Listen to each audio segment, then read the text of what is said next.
সুমন, এই সুমন, সুমন, আপনারা কি সুমনের বাবা মা? হ্যাঁ, আমরাই তো সুমনের বাবা মা। কিন্তু তুমি, তারপর আপনারা, কি ব্যাপার? আমি তো চিনলাম না আপনাদের, কিছু বুঝতে পারছি না। আমাদের পরিচয় পরে হবে, আগে সুমনকে রাখেন। সুমন, এই সুমন, ঘরের মধ্যে লুকিয়ে আছিস না তুই? বের হ এক্ষুনি। সুমন তো নেই মা, ও তো কক্সবাজার গেছে। কি? কক্সবাজার চলে গেছে? আজকে আমাদের বিয়ে হওয়ার কথা ছিল, আমি 4 ঘন্টা ধরে কাজী অফিসে বসে আছি, আর কক্সবাজার চলে গেছে। এই সুমনের মা, কি শুনি আমি এগুলো? আমার তো মাথা ঘুরাইতেছে, আমি তো কিছু বুঝতেছি না। আমি বলতেছি, আপনার ছেলে সুমন আর আমার মেয়ে তুলন, ওরা দুজন 2 বছর প্রেম করে। শুনলাম আপনারা নাকি খুব দরজাল মা বাবা, এই বিয়ে নাকি মানতেই চাইবেন না। তাই আপনার ছেলে সুমন আমার মেয়েকে কাজী অফিসে বিয়ে করার জন্য আসতে চেয়ে আসে নাই। আর মামনি আমাকে এখানে আনছে এই মুহূর্তে, এই ঘরে বসে এই বিয়ে করবে। আপনারা মানেন না না মানেন? আরে রাখেন, মানেন না মানেন কি? আরে শুনুন তো, মিথ্যে কথা বলছে। শুনুন, এত সুন্দর একটা মেয়ের সাথে তোমার ছেলে প্রেম করতে, কিছুই জানি না। আমরা যে এরকম একটা সুন্দর বৌমা পাবো, এটা যদি জানতাম আমরা কি না করতাম নাকি? সেটাই তো, মাশাআল্লাহ, মেয়ে তো পরীর মতো সুন্দর। এই শুনলি, এই ছেলে মিথ্যেবাদী। এই ছেলেকে বিয়ে করার তোর কোনো প্রয়োজন নাই। এই ছেলে থেকে ভালো ছেলে দেখে আমি তোকে বিয়ে দেবো। চল। আপনি কেন যাবেন? আমার কথা শুনেন, আমার ছেলেকে আমি এক্ষুনি ফোন দিচ্ছি, দেখেন। ফোন দিয়ে না ফোন তো বন্ধ, ফোন ধরবে না। আমার ছেলের 3টে সিম, একটা না, সব নম্বরই আমার কাছে আছে। ফোন ধরবেন হন আমি তো জানি। মা একটু দাঁড়াও। হ্যালো বাবা। এই এই এই কাকা, এই তুই কোথায় গেলি? সামনে বাবা, কক্সবাজারে এত জার্নি করে আসছে না, হোটেলে রেস্ট নিতেছি। গাধার বাচ্চা, গাধা! যদি মেয়েকে তুই কাজী অফিসে বসিয়ে রেখে তুই কক্সবাজার কেন গেলি? এত সাহস কেন তোর? কিসের সুন্দর মেয়ে, কিসের কাজী অফিস, কিসের বিয়ে বাবা? ও, এখন তুমি কিচ্ছু জানো না, না জানার নাটক শুরু করেছো, তাই না? কিচ্ছু বোঝো না। আঙ্কেল, ওকে এক্ষুনি ঢাকায় আসতে বলেন, আজকেই বিয়ে হবে, বলেন ওকে। তাই শোন, তুই এক্ষুনি ঢাকায় আসবি, আজকে তোর বিয়ে হবে। আরে বাবা, কি বলতেছো তুমি? আমি যদি এই মুহূর্তে কক্সবাজার থেকে রওনা দিই, কালকে সকাল হয়ে যাবে ঢাকায় আসতে। ওহো, তাই তো না, ও তো অনেক দূরে, এখন রওনা দিলে তো অনেক দেরি হয়ে যাবে। আমরা এক কাজ করি, আমরা কালকে বিয়ের আয়োজন করি। নো নেভার, ওর ধান্দা আমি খুব ভালো করে বুঝি, ও আবার পালাবে। বিয়ে আজকে হবে মানে আজকেই হবে। মা, ছেলেটা যেহেতু বাড়িতে নেই, কিন্তু এই মুহূর্তে বিয়ে কিভাবে সম্ভব? কাজী সাহেব, মোবাইলে বিয়ে পড়ানো যায় না? অবশ্যই যাবে। ওই পাশ থেকে 3বার শুধু কবুল কবুল কবুল বলবে, আর আমি এই পাশ থেকে সমস্ত কাজ করবো, সব সেরে ফেলবো, কোনো সমস্যা নাই। এই শোন, তুই একটা টুপি জোগাড় কর, টুপি মাথায় দে, কবুল বলার জন্য তুই রেডি হ। আরে না, আমি এরকম ভাবে বিয়ে করতে পারবো না। বিয়ে করতে পারবো না। সুমন, শোন বাবা, তুই যদি এখন বিয়ে না করিস তাহলে তোর বাবা বিয়ে করবে।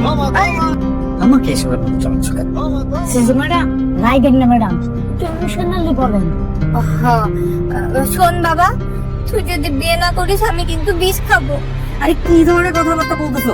এখানে বিষ করতে আসছে? তাহলে তুই বল, এক্ষুনি তুই বিয়ে করবি? আমি এত সুন্দর মেয়েটা হাতছাড়া করতে চাই না। মা, মেয়েকে আসলে অনেক বেশি সুন্দর। অনেক সুন্দর। আচ্ছা ঠিক আছে, তোমার বিয়ের ব্যবস্থা করো, আমি রাজি। মারে মা, ছেলেটা যেহেতু কালকে আসতেছে, এত তাড়াহুড়োর কি আছে? বিয়েটা মানে কালকে হোক। না বাবা, আজকে মানে আজকেই বিয়ে হবে। ভাই, এখানে কাজ শেষ। মামুনি, এখানে একটা স্বাক্ষর করে কবুল বলো। কবুল বলো, কবুল কবুল কবুল। আলহামদুলিল্লাহ। আলহামদুলিল্লাহ। শোনো বাবা, মেয়ে কিন্তু কবুল বলেছে, ঠিক আছে? এবার তুমি কবুল বলো। আলহামদুলিল্লাহ, কবুল। শোনেন, কবুল কবুল। হ্যাঁ, আলহামদুলিল্লাহ, কবুল বলছে। কবুল কবুল। হ্যাঁ বাবা, শোনো, তোমার কিন্তু বিয়ে হয়ে গেছে, তুমি এখন বিবাহিত। কালকে না, তুমি এখনই রওনা দাও, রাতের মধ্যে চলে আসবা। হ্যাঁ। ঠিক আছে বাবা। তুই ফোনে নতুন সিম ঢুকিয়ে কক্সবাজারে হাওয়া খাচ্ছিলি? আজকে আয়, বোঝাবো কত ধানে কত চাল। এই যে এত দেরি হলে ধরো, এই যে এই নে, এটা পর খাওয়াটা করে পরিশোধ করে যা বাবা যা। বাবা মা মেয়ে দেখতে কেমন? সুন্দর তো? ভাই তুই 2 বছর ধরে প্রেম করছিস, আমি করছি? তুই দেখিস না এই মেয়ে কেমন? আরে মা বিশ্বাস করো, এই যে কসম খেয়ে বলেছে, আমি দেখিও না, আমি কিছু জানিও না। ফালতু কথা একটাও বলবি না, তাড়াতাড়ি পড়ে যা। যা যা যা যা যা যা যা যা যা যা। ইচ্ছে করছে কানটা টেনে আমি দুটো চড় মারি। যেহেতু আজকে আমাদের বাসর ঘর, তাই মাফ করে দিলাম। নে এবার ঘুমটা সরিয়ে বল মাশাআল্লাহ। আসলেই তো মাশাআল্লাহ। নাউজুবিল্লাহ। কে আপনি? আমার নামে কি করছেন? আমি সুমন, তোমার হাজবেন্ড। কি? বাঁচাও বাঁচাও, কে কোথায় আছো? আমাকে বাঁচাও, এই হাত দিন। বাবা বাবা মা এইদিকে আসো বাবা। এই কি কি কি ব্যাপার?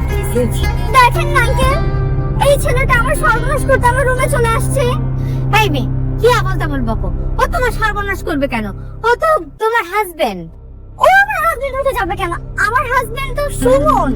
আরে বাবা, ও তো সুমন আমার ছেলে।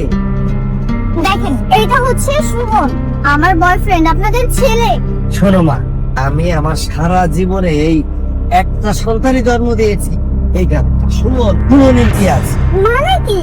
মানে কি মানে? এইটা আমার ছেলে, এটা তোমার হাজবেন্ড। সে আমি এই সুমনের কাকে বিয়ে করে ফেললাম? আমি তো রং নাম্বারে বিয়ে করে ফেলছি, এখন কি হবে আমার? আমি কি করবো এখন? কি আর করবা, রং নাম্বারে যখন ডায়াল করেছো, তুমি সংসারটা কর। অসম্ভব, আমি জীবনে এর সাথে সংসার করব না। ওমা, এটা আমার কেমন কথা? তুমিই তো তখন পাগল হয়ে গেলে, এখন বিয়ে করতে হবে, আজকেই করতে হবে, এখনই করতে হবে। আমরা তো কালকের কথা বলেছিলাম। এই, এই কি? এই, আপনি আমার পেছনে কেন? আপনার পিছনে দৌড়াবো তো কার পিছনে দৌড়াবো? একটা মাত্র বড় হাত। কি একটা অবস্থা হলো দেখলেন? বারবার করে দাঁড়াইতে বললাম, কত তো শুনলেন না। হাত দেন। আছে আমি না বুঝলাম না, আমি কি আপনাকে বিয়ে করতে চেয়েছিলাম? জোর করে আমাকে এসে বিয়ে করছেন, আর এখন বলতেছেন ছড়েন চলে যান, এইটা সেটা, এগুলো বললে হইলো নাকি? আমি কি রেস্টুরেন্টে সালাদ হোটেলে খালি নাম চলে ফালাই দিলেন? আরে ভাই, আমি কি আপনাকে ইচ্ছে করে বিয়ে করেছি? রং নাম্বার, একটা মিস্টেক হয়ে গেছে। মানে কি? মানে আমার সুমনের বাসা 3-2-এ, আমি ভুল করে 3-3-এ চলে গেছি। আমি কি জানতাম যে রং নাম্বার বাসায় এই সুমন থাকে? পাবলিককে জিজ্ঞেস করছি, তারা বলতেছে এইটা সুমনের বাড়ি। আমার কি দোষ? সব দোষ তো পাবলিকের। কবুল কিন্তু আপনি বলছেন, পাবলিক বলে না, তার মানে আপনি আমার বউ, এখন আপনি আমার সাথে যাবেন। আসেন। আমি যাবো না, ছাড়েন আমাকে। যাইতে বলছে মানে যাবেন, আসেন। যাবো না আমি। কোনো কথা শুনবো না, আসেন। এই এই আপনার হাত দিয়ে টানাটানি করতেছেন কেন? আমাদের কাপড় ড্রেস এগুলো দেখে কি বুঝতেছেন না আমরা কি হাজবেন্ড ওয়াইফ, স্বামী স্ত্রী? আমার বউ বাসার ঘর থেকে পালাইছে, তাই বাসায় ফিরে নেওয়ার জন্য আসছি। হাইজানি করেন মিয়া, বাসে ঘর থেকে পালায় আহে। আপনাদের চিন্তা করি মনে হচ্ছে আমার। আজ এটা কথা বলতেছেন, দাঁড়ান প্রমাণ দেখাইতেছি। এই দেখেন আমাদের কাবিন নামা, দেখছেন? তারপরে আমার যেন কেন মনে যাচ্ছে আপনি অন্যের ভুলে পালাইতেছেন। আরেকটা কথা যদি বলছেন না, একটা মাথা ফাটাই ফেলবো। যেন ভাগেন এখান থেকে। আমার করতে আমার সাথে আসেন এবার। আমাকে কয়েকটা দিন সময় দেন, আমি তো বুঝে উঠি। যা বোঝার বাসায় গিয়ে বুঝবেন, চলেন। আমি কিন্তু আপনার সাথে একদমই থাকবো না। আমার বাসায় না ঘুমানোর জন্য অনেকগুলো রুম আছে, চলেন। আশেপাশে কেউ নেই, এটাই পালানোর সুযোগ। এখন এনজয়। কি ম্যাডাম পালাচ্ছিলেন? আমি জানতাম আপনি পালানোর চেষ্টা করবেন, তাই চুপি চুপি রাতের বেলায় আপনার পায়ে দড়িটা বেঁধে দিচ্ছি, যাতে পালায় যেতে না পারেন। আর এখন থেকে এই দড়ি অল টাইম আপনার পায়ে বাঁধা থাকবে, বুঝলেন? আমি কিন্তু থানায় যাব, আপনার নামে মামলা করব। যেতে পারলে তো মামলা করবেন। কেন? আপনি আমাকে যেতে দেবেন না কেন? আমার গায়ে দাগ লাগিয়ে এখন আপনি চলে যাবেন, আর আমি আপনাকে যেতে দিব? এটা কি হয় নাকি? সবাই জানে সুমন এখন বিবাহিত, তুলনার সুমনের বিবাহিত স্ত্রী। এখন আমি আপনাকে চলে যেতে দিই, তারপর আমার কি হবে? আমি বউ কই পাবো? এটা তো একটা মিস্টেক, তাই না? দুনিয়াতে সবই মিস্টেক। এখন এত কিছু আর করতে পারবো না, কোনো কিছু শুনতে পারবো না, আপনাকে আমার সংসার করতে হবে। তাই বলে এইভাবে পা বেঁধে রাখবেন? কি ভেবেছেন আপনি পা বেঁধে রাখলে আমি পোষ মেনে যাব? শোনেন, আমার দাদুর একটা বিড়াল ছিল, দুষ্ট বিড়াল। ওইটাকে 6 মাস পা বেঁধে রাখছিল, পা না গলা ঠিক মনে নেই, তবে বেঁধে রাখছিল 6 মাস, আর তারপর এটা পোষ মেনে গেছিল। আমাকে দেখে আপনার কি মনে হয়, দুষ্ট বেড়াল? আপনি তার থেকেও বেশি। যান ভেতরে যান। সুমনের বাচ্চা এখনো ফোনটা বন্ধ করে রাখছে। কি যে করি? বাবাকে একটা ফোন দিই। হ্যালো। হ্যালো বাবা। হ্যাঁ বল। বাবা, আমার তো ভুল হয়ে গেছে। এই সুমন তো ওই সুমন না, আমি তো ভুল সুমনকে বিয়ে করে ফেলেছি। বিয়ে সাহেব আমাকে ফোন করে সব বলেছে। তো তুমি এখনো বাসায় বসে আছো? তোকে নিয়ে যাও। এটাই তোর জন্য শাস্তি। জীবনে আমার কথা শুনেছিস? আমাকে জোর করে নিয়ে গেলি সুমনকে বিয়ে করে। সেই সুমন যাও। তারপর তারপর তুই কি করলি? ভুল এক সুমনকে বিয়ে করলি। বারণ করলাম, সময় নিতে বললাম, কিন্তু না, পুরো বাবাকে আঙ্গুল দেখিয়ে বিয়ে করে ফেললি। এখন আবার সেখান থেকে চলে আসতে চাচ্ছিস? এই, আমি কি বলির পর কি যখন যা বলবি সেটাই শুনতে থাকবো? তো এখন আমি কি করব? চুপচাপ সংসার করতে থাক। আমি আমি তোমার নামেও কেস করব। ঠিক আছে, আমিও তোর নামে পুলিশ কেস করবো। দেখি কার মামলা নেয়। সব সময় ফাইজলামি। কি ব্যাপার ম্যাডাম, মেজাজ খারাপ নাকি? না, অনেক ভালো, মজা লাগতেছে। কি সুন্দর পায়ে দড়ি। এর থেকে ভালো গলায় দড়ি দেন, সারাদিন গরুর মতো থাকি। এটা কিন্তু ভালো আইডিয়া, পরবর্তী সময় কাজে লাগাবো। আচ্ছা, আপনি এই একই ড্রেস আর কত মধ্যে হবেন বলেন তো? ড্রেসটা তো চেঞ্জ করতে পারেন নাকি? আমি খুব বেশি ড্রেস আনি নাই, আমার ড্রেস কিনতে হবে। আমাকে শপিং এ নিয়ে চলেন। আচ্ছা ঠিক আছে, আমি আপনাকে শপিং মলে নিয়ে যাব, কিন্তু আপাতত বাইরে যাওয়ার জন্য তো তৈরি হবেন। এটা চেঞ্জ করে নতুন কিছু পরেন। ঠিক আছে, ঠিক আছে, আপনি রেডি হন। এইবারই সুযোগ। শপিং এ তো আর আমাকে দড়ি বেঁধে নিতে পারবে না। পালানো দারুণ একটা মৌকা।